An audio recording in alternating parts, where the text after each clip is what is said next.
A letter in which Albert Einstein described religious beliefs as childish superstitions and the product of human weaknesses has been sold at auction in London for £170,000 to a private collector.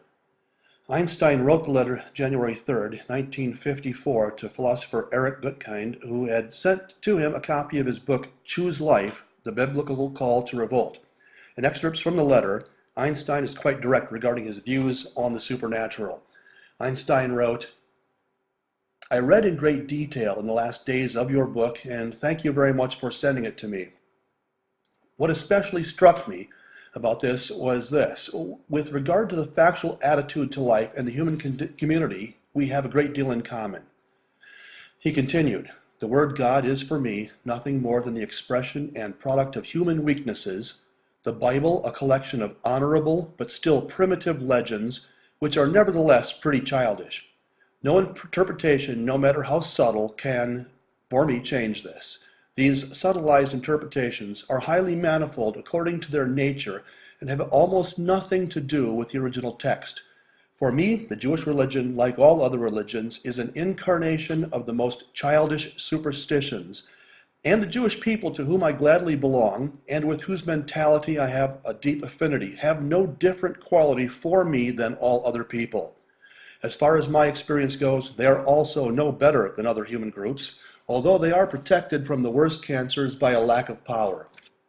Otherwise, I cannot see anything chosen about them. In general, I find it painful that you claim a privileged position and try to defend it by two walls of pride, an external one as a man and an internal one as a Jew. As a man, you claim, so to speak, a dispensation from causality otherwise accepted, as a Jew, the privilege of monotheism. But a limited causality is no longer a causality at all, as our wonderful Spinoza recognized with all incision, probably as the first one. And the animistic interpretations of the religions of nature are in principle not annulled by monopolization. With such walls, we can only attain a certain self-deception, but our moral efforts are not furthered by them. On the contrary, now that I have quite openly stated our differences in intellectual convictions, it is still quite clear to me that we are quite close to each other in essential things, such as in our evaluations of human behavior. What separates us are only intellectual props and rationalization in Freud's language. Therefore, I think we would understand each other quite well if we talked about concrete things. With friendly thanks and best wishes, yours, Albert Einstein.